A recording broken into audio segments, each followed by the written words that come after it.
अपना स्पीच खत्म करने के साथ इस तरह के व्यक्ति को बोलने का परमिशन नहीं मिलेगा। श्री अनुराग ठाकुर जी, श्री अनुराग ठाकुर जी। धन्यवाद सभापति महोदय। पहले ये होता था कि हमारे भाषण के बीच में राहुल जी भाग जाते थे, अब तो ये स्थिति आ गई कि पहले भागना शुरू कर दिया, क्योंकि जिनको झूठ बोलने की आदत होती है वो ज़्यादा देर टिक नहीं पाते। ना उनके आरोप टिक पाए कभी, ना ये नेता कभी टिक पाए। और उनके भाषण के बाद मैं शुरुआत तो ये कहूँगा, एक अरसा हुआ कि आप नींद से जागे नहीं।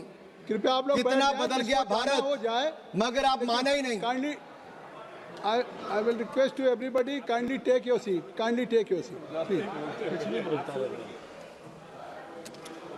बोले सर। एक अरसा हुआ कि आप नींद से जागे ही नहीं। कितना बदल गया भारत, मगर आप माने ही नहीं।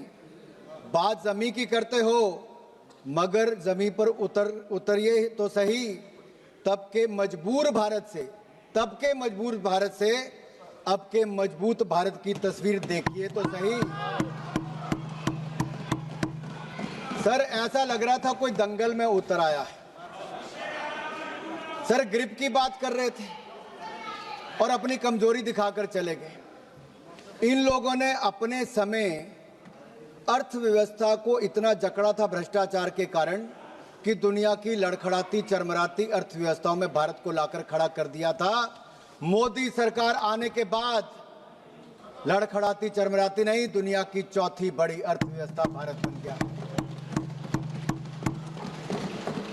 वो निर्मला जी की मुस्कुराहट की बात कर रहे थे। मोदी सरकार में एक के बाद एक ऐसा निर्णय हुआ है। आज महिला शक्ति को देखिए, देश की राष्ट्रपति भी महिला है और देश की वित्त मंत्री भी महिला है। 9 बार लगातार इतिहास रचने के लिए और देश को बजट देने के लिए मैं ऐतिहासिक बजट पर माननीय निर्मला सीतारमण जी को बहुत बहुत बधाई और साधुवाद देता हूं। केवल बजट ही नहीं दिया, 140 करोड़ भारतीयों को मुस्कुराने का आपने कारण दिया है। माननीय अध्यक्ष जी, मैं आभार प्रकट करता हूं नेता सदन और देश के प्रधानमंत्री मोदी जी का, जिन्होंने मुझे बोलने का अवसर दिया। देश की वित्त मंत्री महिला है और हमारे माताओं बहनों में बजट और बचत की जो समझ है वो भगवान का आशीर्वाद है। वे किचन भी संभालती हैं, सबकी ज़रूरतों को भी पूरा करती हैं, बचत भी करती हैं और भविष्य के लिए योजनाएं भी करती हैं, भविष्य के लिए पैसे भी बचाती हैं। हमारी माताएं बहनें ईज ऑफ मैनेजिंग बजट में निपुण हैं। हम भारतीय सनातन धर्म और समृद्ध परंपराओं को मानने वाले लोग हैं। संसार में 3 सबसे महत्वपूर्ण दायित्व हैं, ज्ञान, शक्ति और धन, जो मातृशक्ति के जिम्मे है। ज्ञान के स्वरूप में माता सरस्वती विराजमान है, शक्ति के रूप में माता दुर्गा विराजमान है और समृद्धि के रूप में माता लक्ष्मी धन, वैभव और कल्याण का आशीर्वाद देती है। अध्यक्ष, माननीय सभापति जी, अगर मैं कहूं कि Indian women are born economist with rare foresight and are natural accountants by instinct, तो कहना गलत नहीं होगा। ये बजट सर्वमंगलकारी, सर्वजन हिताय, सर्वजन सुखाय वाला बजट है। Budget 2025-2026 is a continuation of a 12-year reform express that has moved India from policy paralysis to policy performance, from leakage to delivery, from megabytes to gigabytes, from megawatts to gigawatts, from corruption to confidence, from cut money towards kartavya. Earlier government ran schemes, this government runs systems. Earlier government distributed doles, this government builds capacity. Earlier there was a file movement, in this government there is fund movement.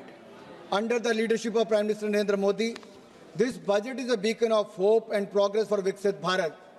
It is aptly a grains to gigabytes, from Jan Vishwas to Jan Kalyan budget, transitioning India from traditional agriculture, that is grains, twinned with digital future, that is gigabytes, rooted in public trust, that is Jan Vishwas, and delivering universal welfare, that is Jan Kalyan. This is not just a physical document, sir. It is a roadmap for inclusive growth, fiscal prudence and national rejuvenation. Budget में सबका जिक्र भी है और सबका फिक्र भी है। सरकार की सोच स्पष्ट है, कोई छूटे नहीं, कोई रूठे नहीं, सबके लिए इस बजट में कुछ ना कुछ है। जहां इनके समय विकास की पगडंडियां नहीं थी, वहां हम विकास की एक्सप्रेस लेके जा रहे हैं। यूपीए के 10 साल और एनडीए के 10 साल की बजट का तुलना करोगे तो इनका बजट ड्राइंग रूम में बनता था, हमारा जमीन से जुड़ा हुआ बजट है। इनका बजट पॉलिटिकल डॉक्यूमेंट था, मोदी सरकार का बजट सबकी भागीदारी वाला नेशनल मिशन है। जब हम बजट निर्माण पर चर्चा करते हैं तो किचन से लेकर कारखाने तक, गांव से लेकर शहर तक सबकी आकांक्षाओं को शामिल करते हैं। मोदी सरकार के 4 आयाम, गरीब, महिला, युवा और किसान। इसका मतलब है युवा की उड़ान, महिला का सम्मान और सशक्तिकरण, गरीब का उत्थान और किसानों की समृद्धि की प्रगति, ये 4 प्रमुख स्तंभ हैं। ये बातों का बजट नहीं, ये वादों का बजट नहीं, ये विश्वास और नवाचार का बजट है। ये विकसित भारत का बूस्टर डोज होने वाला बजट है। हमने इसके 3 कर्तव्य निश्चित किए हैं जो इसका आधार है। उत्पादकता को बढ़ावा, लोगों की आकांक्षाओं को पूरा करना और सबका विश्वास। इन 3 कर्तव्यों के निर्वहन के लिए जरूरी है माननीय सभापति जी, हम स्ट्रक्चरल रिफॉर्म्स की गति को बरकरार रखें, इसे और भी अडेप्टिव और फॉरवर्ड लुकिंग बनाएं। दूसरा, हम फाइनेंशियल सेक्टर को और रोबस्ट और रिजिलियंट बनाएं। तीसरा, हम अपनी इकोनॉमी और economic activity and financial governance को आर्टिफिशियल इंटेलिजेंस एप्लीकेशन जैसी कटिंग एज टेक्नोलॉजी के साथ इंटीग्रेट करें। This budget carries forward the A to Z reform express running towards a विकसित भारत। A for A, अन्नदाता टू अन्न कल्याण। B, bold reforms to biopharma shakti। C, chips and semiconductors to connectivity। D, drones to digital India and defense modernization। E, education excellence to electronics and energy independence। F, fiscal prudence to fintech revolution। G, Garib Kalyan to G, Gram G and GST reforms। H, health revolution to housing for all। I, innovation to infrastructure and IT revolution and income tax reforms। G, Jan Dhan to Jal mission। K, Khelo India and Khadi rejuvenation to Kisan Samman। L, livelihoods to labor reforms। M, manufacturing and MSME to make in India and medical colleges। N, Nari Shakti to nutrition। O, orange economy to opportunity creation। P, pulses and productivity to Purvodaya and Pragati। Q, quality of governance and quantum computers। R, railway to R&D and rural revival। S, startup India and stand up India to skill India and Saksham Sugme Samrit Bharat। T, telecom and technology relevation to tech simplification। U, urban transformation to Udan Unnati। V, Vanchit Vikas to Viksit Gram to Viksit Bharat। W, world class infrastructure to waterways। X, ports to X factors। Y, Yuva Shakti to Yugain Bharat। And Z, zero tolerance for corruption to zero poverty Bharat। This reform express has no brakes, sir। 2014 में जब हमारी सरकार आई तो सवाल ये पूछा गया क्या देश में सही मायने में रिफॉर्म्स आ सकती हैं, क्या भ्रष्टाचार मुक्त सरकार दी जा सकती है, क्या गरीबों का कल्याण और गरीबी रेखा से बाहर निकाला जा सकता है। उसका उत्तर था हाँ। और पिछले 12 सालों में मोदी सरकार ने रिफॉर्म्स लेकर आए, रिफॉर्म, परफॉर्म, ट्रांसफॉर्म, इस पर काम किया और जो ऑक्शन और एलोकेशन, इन सब में पारदर्शिता लाए और लाखों करोड़ रुपया भारत के खजाने में जमा किया। यही नहीं, करप्शन फ्री सरकार, भ्रष्टाचार मुक्त शासन दिया है तो नरेंद्र मोदी की सरकार ने दिया है। 25 करोड़ गरीबों को गरीबी रेखा से बाहर निकालने का काम किया। मोदी है तो मुमकिन है, ये सब संभव हो पाया है।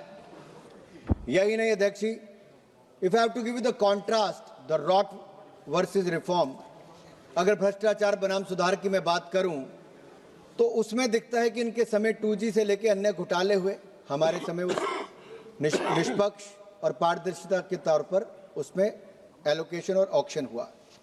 कैपिटल एक्सपेंडिचर यूपीए के 10 साल में कुल मिला के 14 लाख करोड़ खर्च हुए। मोदी जी और निर्मला सीतारमण जी ने इसी साल पब्लिक कैपिटल एक्सपेंडिचर 12,20,000 करोड़ एक ही साल में दिया है और पिछले 12 सालों में 66 लाख करोड़ से ज्यादा दिया।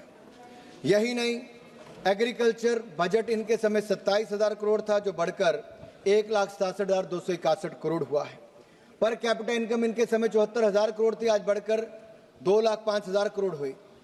गरीबी दर इनके समय 30% थी, जो आज कम होकर 11% हुई। महिलाओं की बात करते हैं, हमने तो महिलाओं के लिए 33% आरक्षण दिया, तो नरेंद्र मोदी जी ने आकर दिया, जो पहले कोई नहीं कर पाया। और यहां पर निर्मला जी ने बजट में, जेंडर बजट में 5 लाख करोड़ रुपए का प्रावधान किया है, जो आज तक का सबसे ज्यादा है। देश की महिलाओं की ओर से मैं मोदी जी और निर्मला जी का बहुत बहुत आभार प्रकट करता हूं। वुमेन लेबर फोर्स इनके समय 23% थी, आज बढ़कर वो 42% हो गई है। लगातार महिलाओं की भूमिका बढ़ रही है, लेकिन राहुल जी की कांग्रेस में महिलाओं की भूमिका ये बढ़ी कि अपने परिवार के सदस्य को तो वहीं खड़े रहने दिया, बाकी महिलाओं को लंबी कतार बनाकर वेल में भेज दिया और वेल से प्रधानमंत्री जी के घेराव करने में भेज दिया कि अगर निष्कासन हो तो राहुल जी चाहते बाकी महिला सांसदों का हो, उनके परिवार पर कोई ऐसा आरोप न लगे। यही नहीं, अगर मैं कुछ बातें आपको इस पे करूं तुलनात्मक के रूप में, यूपीए की सरकार में 2013-14 में डिफेंस का बजट था 1,45,000 करोड़, आज बढ़कर 7,50,000 करोड़ से ज्यादा हुआ। देश को सुरक्षित करने के लिए और आत्मनिर्भर करने के लिए मोदी सरकार ने डिफेंस में रिकॉर्ड बजट दिया है। ग्रामीण विकास के लिए 4 गुना ज्यादा बजट दिया पहले से। इसी तरह से एग्रीकल्चर में 27,000 करोड़ इनके समय बजट था एक साल का, आज 1,62,671 करोड़ है। एनर्जी की बात करते थे राहुल जी, 17,500 करोड़ रुपए आपके समय बजट था, आज 1,09,029 करोड़ रुपया बजट है। स्वास्थ्य आपके समय हाफ रहा था, क्योंकि केवल 37,000 करोड़ रुपए आपके समय बजट था, आज 1,04,599 करोड़ रुपया बजट मोदी सरकार में है। शहरी विकास 24,000 करोड़ आपके समय बजट था, आज 85,552 करोड़ रुपया बजट है। सोशल वेलफेयर, सामाजिक क्षेत्र में आप केवल 6,225 करोड़ देते थे, हमने 62,362 करोड़ रुपया दिया है। इनके समय अर्थव्यवस्था हाँफ रही थी, लेकिन फिजिकल प्रूडेंस क्या होता है हमने कह के किया। 4.5% हमने कहा था फिजिकल डेफिसिट होगा। मैं बधाई देता हूं निर्मला जी को, 4.5 नहीं 4.4% आपने अचीव किया है, आप बधाई के पात्र हैं। और अगले साल के लिए आपने 4.3% उसका तय किया है। यही नहीं अध्यक्ष जी, पिछले साल 50.65 लाख करोड़ का बजट था, इस बार उसमें 5.6% वृद्धि करके 53,47,000 करोड़ रुपए का बजट रखा है, उसके लिए मैं आपको साधुवाद देता हूं। 12 सेक्टरों पर आपने प्रमुखता फोकस किया है, बैंकिंग, आर्टिफिशियल इंटेलिजेंस और टेक्नोलॉजी, उद्योग, स्वास्थ्य, शिक्षा, महिला, पर्यटन, कृषि, रक्षा, ऊर्जा, रेलवे और परिवहन। अब मैं पहला बैंकिंग पर आता हूं। ये जो ग्रिप की बात राहुल गांधी कर रहे थे ना साहब, ये ऐसी ग्रिप इन्होंने बैंकिंग सेक्टर पर लगाई थी कि 12 में से 11 बैंक पीसीए फ्रेमवर्क में थे। यूपीए सरकार में हमारी सरकार आई, मोदी जी 5R रिफॉर्म्स लेकर आए। हमने पिछले 10 सालों में 10 लाख करोड़ की बैड लोन रिकवरी की है, 10 लाख करोड़ रुपए की बैड लोन रिकवरी की है। और इस साल हमारे बैंक 2 लाख करोड़ रुपए से ज्यादा मुनाफा कमाने वाले, अपने आप में रिकॉर्ड है। यही नहीं, अगर मैं जीएनपी की बात करूं, ग्रॉस नॉन परफॉर्मिंग एसेट की, अटल जी जब सरकार में आए तो 16% था, उन्होंने कम करके उसको 7.6% किया। यूपीए की सरकार में वापस बढ़ के 12.3% हो गया। हमारी सरकार में, मोदी सरकार में उसको कम करके 2.31% पे लाए हैं। ये रिकॉर्ड है साहब। अब डिपॉजिट और क्रेडिट की मैं बात करता हूं। यूपीए की सरकार में 88 लाख करोड़ रुपया पैसा जमा बैंकों में हुआ, हमारे समय 2,32,000 करोड़ रुपया पैसा जमा हुआ। इनके समय क्रेडिट 67 लाख करोड़ दिया, हमारे समय 1,81,000 करोड़ दिया। सर, ये पॉलिसी पैरालिसिस इनके समय था, हमारे समय पॉलिसी परफॉर्मेंस है। राहुल जी आर्टिफिशियल इंटेलिजेंस और डेटा की बात कर रहे थे। दुख की बात तो ये है सर, सब्जेक्ट कुछ और होता है, बोलते किसी और पे। इनका तो ज्ञान भी नर्सरी क्लास से शुरू करवाना पड़ेगा। इनको ट्रेड एंड कॉमर्स और फाइनेंस में ही अंतर नहीं पता। राष्ट्रपति भाषण पे क्या चर्चा करनी और बाकी का कहना वो राहुल गांधी जी को नहीं पता। सर, हार की नफरत इतनी हो गई है कि सदन के नियमों से नफरत है, स्पीकर से नफरत है, संवैधानिक संस्थाओं से नफरत है, देश के प्रधानमंत्री से नफरत है और अब तो भारत से नफरत शुरू हो गई है इनको। और मन घड़ंत आरोप लगाते हैं साहब। और ऐसी नफरत हो गई है कि 95 चुनाव इनके नेतृत्व में कांग्रेस पार्टी हारी और अगले 3-4 महीनों में सेंचुरी लगाने वाली है हार की। सर, आर्टिफिशियल इंटेलिजेंस की इन्होंने बात की। सर, इनको मैं याद कराना चाहता हूं आर्टिफिशियल इंटेलिजेंस पे। शायद ये भूल गए, जितना मोदी सरकार ने काम किया शायद किसी और ने नहीं किया। 25 करोड़ लोगों को एआई मॉड्यूल्स पे शिक्षित हमारी सरकार इस बजट में हमने प्रावधान किया करने वाली है। समय से पहले उनको तैयार करना चाहती है। एआई इनेबल्ड नेशन हम बनाना चाहते हैं।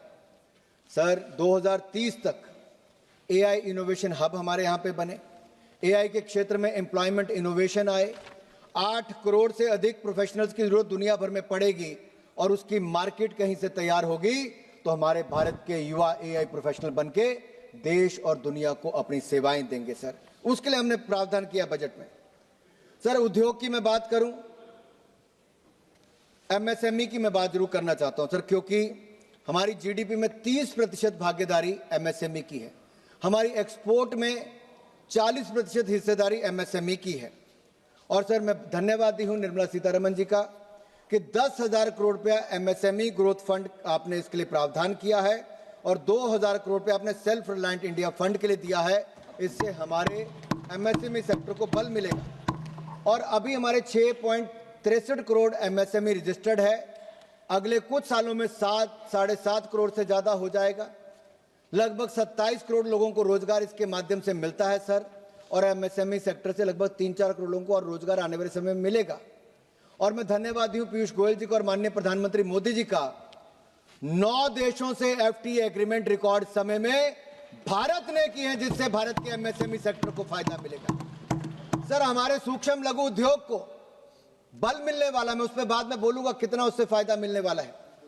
सर, मैं ये कहूंगा, नेता प्रतिपक्ष विदेशों में जाकर बर्लिन में आंसू बहाते हैं, एमएसएमई पर घड़ियाली आंसू बहाते हैं।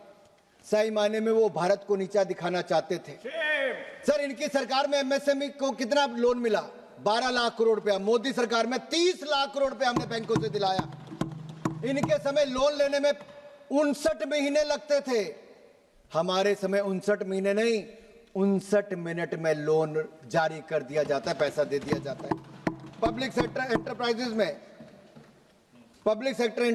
में हमने 25% प्रोक्योरमेंट एमएसएमई सेक्टर से करने की बात कही।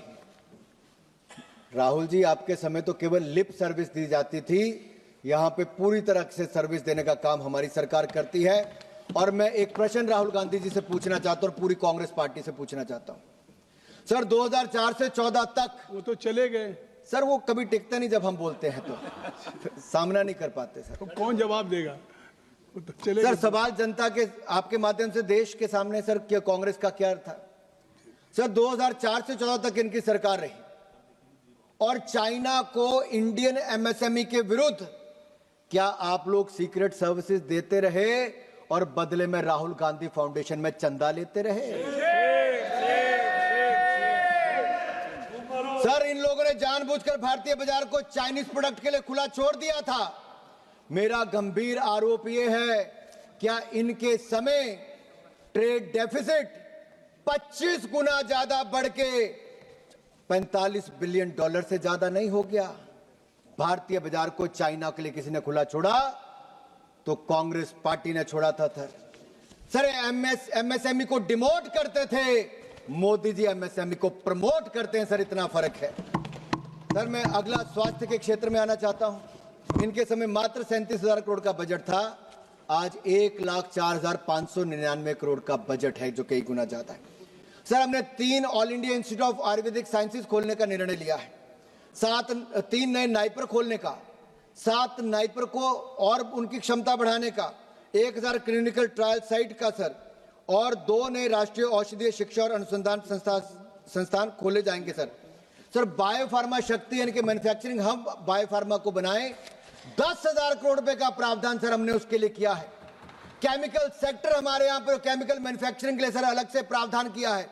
इंडिया सेमीकंडक्टर मिशन 2.0 की शुरुआत, इलेक्ट्रिक मैन्युफैक्चरिंग कंपोनेंट के लिए 40,000 करोड़ रुपए का प्रावधान, हर सेक्टर को बल देने का काम, मैन्युफैक्चरिंग को बल देने का काम sir NIMHANS institute mental health के लिए हम सर खोलेंगे, 1 लाख एलाइड हेल्थ प्रोफेशनल्स को ट्रेनिंग देंगे सर 10 नए डिसिप्लिन में सर। 17 दवाओं पर सीमा शुल्क खत्म कर दिया और कम कर दिया सर, दवाई सस्ती कैंसर की भी और बाकी भी सर। मैं यही कहूंगा इनके समय सर, मैं 20 मिनट और लूंगा सर, अभी मेरा 1 घंटे का टाइम है सर।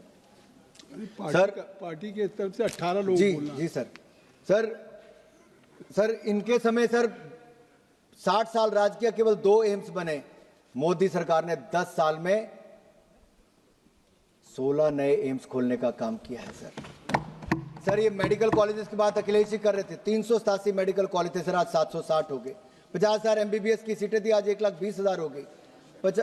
32,000 PG की सीटें थी, आज 62,000 से ज्यादा हो गई सर। यही नहीं, अब 5 नए मेडिकल टूरिज्म हब के माध्यम से हम ऐसे सेंटर खोलने वाले हैं सर। शिक्षा के क्षेत्र में तो मैं बाद में आऊंगा, लेकिन आयुष्मान भारत कार्ड का इतना लाभ मिला कि 1,52,000 करोड़ रुपया आउट ऑफ पॉकेट जो खर्चा था वो देश की जनता का बचा और 12 करोड़ परिवारों को सीधा लाभ मिला, और 86 लाख लोग जो 70 साल से ज्यादा उम्र के, उनको नया जोड़ दिया गया है सर। जिन्होंने इसका विरोध किया, केजरीवाल जी हो, उनकी विदाई जनता दिल्ली ने कर दी।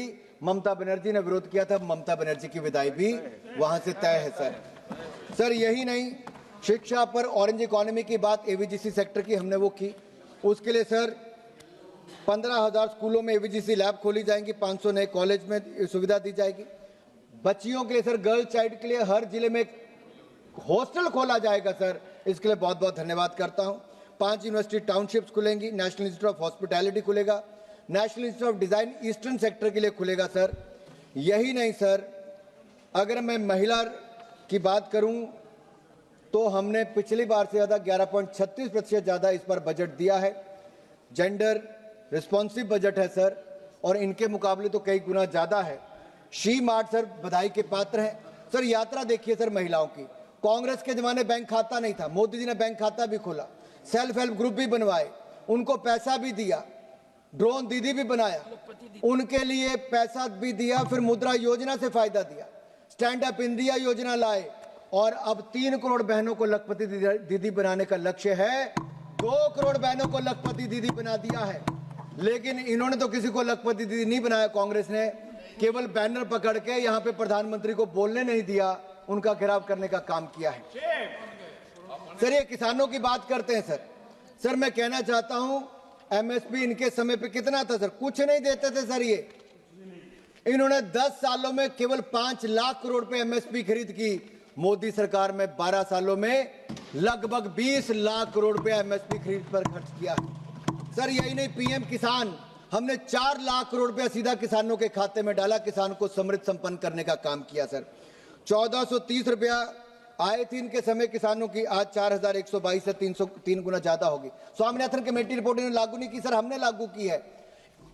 Agriculture infrastructure fund 1 lakh crore रुपया मोदी सरकार ने दिया सर, ये हमने किया है, ये कुछ नहीं कर पाए। और यही नहीं सर, ये तो महिलाओं से वायदे करते, हिमाचल में भी किया था कि 1500 रुपया देंगे, 3 साल हो गए कोई 1500 रुपये नहीं दिया, ना कर्नाटक में दिया ना तेलंगाना में दिया। लेकिन जहां जहां भाजपा की सरकारें हैं, मध्य प्रदेश हो, महाराष्ट्र हो या फिर हरियाणा हो, हर जगह समय जो कहा उस पे हमने बहनों को पैसे दिए, उनका सशक्तिकरण किया है। कांग्रेस ने केवल वायदे किए हैं और कुछ नहीं किया सर। हमारे लिए सर नारी शक्ति नमो नमः सर, हमने भारत के किसान को मजबूत किया। और राष्ट्रपति जी ने अपने भाषण में कहा, a prosperous farmer is its first priority for the विकसित भारत। सर अगर आप आंकड़ा उठाकर देखिए, 4 लाख करोड़ रुपया 4,676 लाख मिलियन टन, ये प्रोक्योरमेंट इनके समय हुई। हमारे समय 7,109 लाख मिलियन टन प्रोक्योरमेंट हुई। सर बजट हमने 27,000 करोड़ से इनके समय से बढ़ाकर 1,62,671 करोड़ रुपया कृषि का कर दिया। यही नहीं सर, अब हम AI टूल्स लेके आए ताकि किसानों को आर्टिफिशियल इंटेलिजेंस का लाभ मिले। सर हाई वैल्यू क्रॉप से लेके बाकी सब हम कर रहे हैं। युवाओं के लिए सर हमने बजट 1,000 करोड़ से बढ़ाकर सर 4,400 करोड़ कर दिया। सर भारत खेलों में आगे बढ़े, हमने बजट को कई गुना बढ़ाया। 2030 में कॉमनवेल्थ गेम भी हम करवाएंगे और भारत का मान सम्मान बढ़ाएंगे। सर इनके समय एक नारा था कि ओलंपिक, सर कहते थे खेल खत्म पैसा हजम। सर कांग्रेस के समय कॉमनवेल्थ के खेल से पहले पैसा हजम ये लोग कर गए थे सर, इतना भ्रष्टाचार किया था। अब आप ओलंपिक करेंगे सर, ओलंपिक भी करेंगे सर, 2036 में करेंगे। और यही नहीं सर, मैं एक यहां पे कहना चाहता हूं सर, देश की सुरक्षा की बात आई सर, 3-4 मिनट में खत्म कर रहा हूं। सर देश की सुरक्षा का बजट सर 7,60,000 करोड़, जहां ये आखिरी बजट के 7,85,000 करोड़ रुपया, क्योंकि आप minister of state for defence साथ में बैठे हैं। सर इनके समय आखिरी गांव कहा जाता था सीमा के विलेज, मोदी सरकार ने उसको फर्स्ट विलेज और वाइब्रेंट विलेज बनाने का काम किया, सड़कों से जोड़ने का काम किया, नॉर्थ ईस्ट के राज्यों को रेल से जोड़ने का काम किया, हवाई पट्टियां बना दी सर। और यही नहीं, डिफेंस मैन्युफैक्चरिंग इंडिया में किया सर। इनके समय क्या था सर, 30,000 करोड़ नहीं होता था, हमने 1,20,000 करोड़ रुपया डिफेंस मैन्युफैक्चरिंग किया। इनके समय 862 करोड़ रुपए का एक्सपोर्ट था, हमारे समय 26,000 करोड़ रुपए पिछले साल एक्सपोर्ट किया। सर यही नहीं, जब ऑपरेशन सिंदूर हुआ तो हमारी ब्रह्मोस मिसाइल हो या आकाश डिफेंस सिस्टम हो, पाकिस्तान की जो हवाई पट्टियां थी उनको बैलगाड़ी चलने के लायक भी नहीं छोड़ा सर होम मिनिस्ट्री का बजट लगातार बढ़ाया। मैं बधाई देता हूं अमित भाई शाह जी को और मोदी जी को, आज नक्सलवाद माओवाद भारत में अपनी आखिरी सांसें गिन रहा है। मार्च इसी साल तक सर नक्सलवाद जड़ से मुक्त कर देंगे सर, ये हमारा प्रण है सर। सर यही नहीं सर, अभिषेक बनर्जी जी कह रहे थे कि बंगाल को कुछ नहीं दिया, फिर कहते अच्छा, जब हमने कहा कि डंकुनी से लेकर सूरत के लिए, डंकुनी से लेकर सूरत के लिए फ्रेट कॉरिडोर अनाउंस किया। सर ये किसने किया? हमने किया। लेकिन सर मैं बंगाल की बात इसलिए करना चाहता हूं, वहां के लोगों से आवास योजना हो, प्रधानमंत्री आवास योजना, आयुष्मान भारत योजना हो या फिर मनरेगा हो, इसमें कट मनी की खुली छूट ये इस समय की ममता बनर्जी सरकार ने दिया। सर मैं आपके सामने ये देखिए सर, क्या हालत है सर बंगाल की कर दी है। सर ये चार्ट बड़ी स्पष्ट दिखाता है किन किन को पैसा ममता बनर्जी की सरकार दे रही है sir. Sir science and technology 82 crore, youth services 800 crore, IT industry and commerce 1483 crore, लेकिन माइनॉरिटी और मदरसों को 5713 करोड़ रुपया सर। 10 डिपार्टमेंट को मिला के जितना पैसा नहीं सर, ये तुष्टिकरण की राजनीति कर रहे हैं सर। यही नहीं सर, इनके नेता पकड़े गए एक के बाद दूसरा मिनिस्टर। सर मैं नाम नहीं लूंगा क्योंकि नियम के अनुसार नहीं, नेता प्रतिपक्ष नियम नहीं मानते, क्योंकि कहने के LOP हैं, लेकिन शायद वो समझते नहीं LOP का मतलब लीडर ऑफ ऑपोजिशन नहीं, उनको लगता है leader opposing parliament, leader opposing Bharat बन गए सर वो। सर जब भी बाहर जाते हैं सर ऐसा करते हैं। अब कृपया समाप्त करें। बस सर 3 मिनट में सर खत्म कर। 3 मिनट तो पहले सर रेलवे और सड़क को लिए सर 6 लाख करोड़ रुपया प्लीज समाप्त करें। दिया है। प्लीज समाप्त। और सर यही नहीं सर, इनके समय ये फर्श पर हमारी अर्थव्यवस्था को छोड़ गए थे, आज उसको अर्श तक ले जाने का काम किया है। हमारा और आपका कोई मेल नहीं हो सकता और सरकार चलाना कोई बच्चों का खेल नहीं है। राहुल जी कह रहे थे कि हम लोग नेगोशिएशन का मौका दो। सर इन्होंने तो बगैर नेगोशिएशन के सर, जब डोकलाम की घटना हुई सर हमारी सेना के जवानों के साथ डिफेंस मिनिस्टर सर सीमा पर गए, प्रधानमंत्री सीमा पर गए, लेकिन राहुल गांधी बंद कमरे में चीनी डिप्लोमेट के साथ क्या कर रहे थे sir? Rahul Gandhi foundation, Rajiv Gandhi foundation के लिए पैसा जुटा रहे थे। सर आज हम विश्व की चौथी बड़ी अर्थव्यवस्था है सर। सर ये भारत के लिए गर्व की बात है सर, मुस्कुराने की बात है, उल्लास का क्षण है सर। लेकिन सवाल ये खड़ा होता है, राहुल गांधी लास्ट टाइम कब मुस्कुराए? सर मैं आपसे पूछता हूं, आपसे तो नहीं पूछ सकता सर, लेकिन आपके माध्यम से बाकियों से पूछता हूं, राहुल गांधी लास्ट टाइम मुस्कुराए 31 जुलाई 2025 को 4:20 पे। 4:20 पे। नहीं, मैं उनको 420 नहीं कह रहा भाई, मैंने उनको 420 नहीं कहा सर, मैंने नहीं कहा सर, मैंने कहा 4:20 पे 31 जुलाई को। सर कैसे?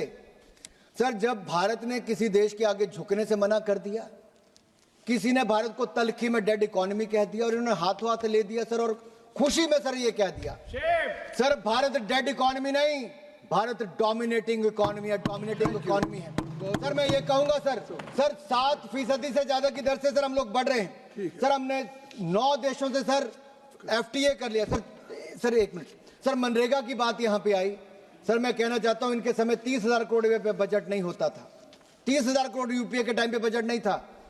निर्मला जी ने बजट 1,01,000 करोड़ तक एक साल में दिया सर, जो 5 साल तक नहीं देते सर। अब हम विकसित भारत गारंटी फॉर रोजगार एंड आजीविका मिशन ग्रामीण लाए सर, सर उसमें भी 1,25,000 करोड़ का प्रावधान है और 30,000 करोड़ मनरेगा का कंपोनेंट भी दिया है सर। ये गड्ढे खोदने में लगे रहे सर।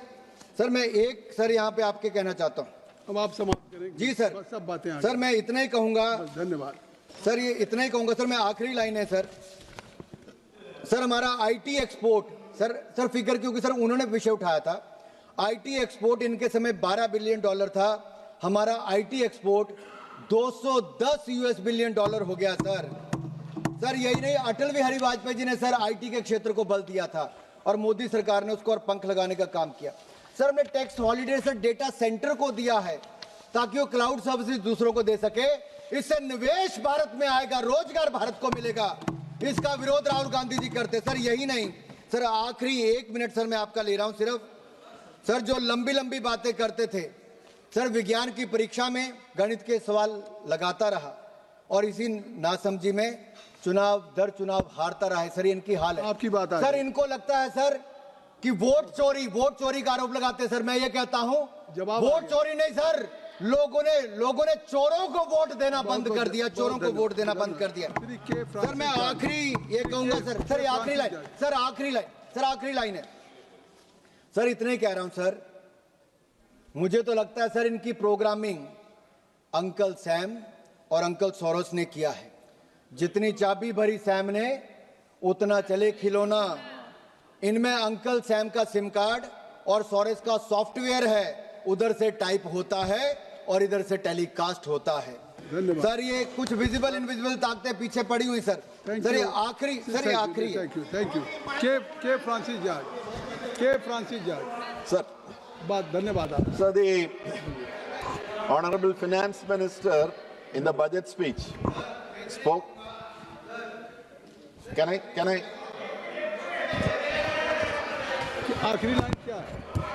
आखिरी लाइन क्या है? एक minute Sir, keeping the Honorable Finance Minister in the budget speech, sir. एक मिनट, क्या आखिरी लाइन बोल दीजिए प्लीज सर। मैं यही कहूंगा, ये बजट आत्मनिर्भर भारत, इंफ्रास्ट्रक्चर क्रांति, हाईटेक मैन्युफैक्चरिंग, सेवा क्षेत्र नेतृत्व, स्वास्थ्य सुधार, महिला और युवा सशक्तिकरण और समावेशी विकास का विजन बजट है। इसके लिए जितना साधुवाद और बधाई माननीय प्रधानमंत्री मोदी जी के नेतृत्व को और माननीय निर्मला सीतारमण जी को वित्त मंत्री के रूप में दी जाए उतनी कम है। हमारा देश अगले 25 सालों तक लगातार सबसे तेजी से बढ़ने वाली है। Thank you, sir. So the Honorable Finance Minister in the budget speech.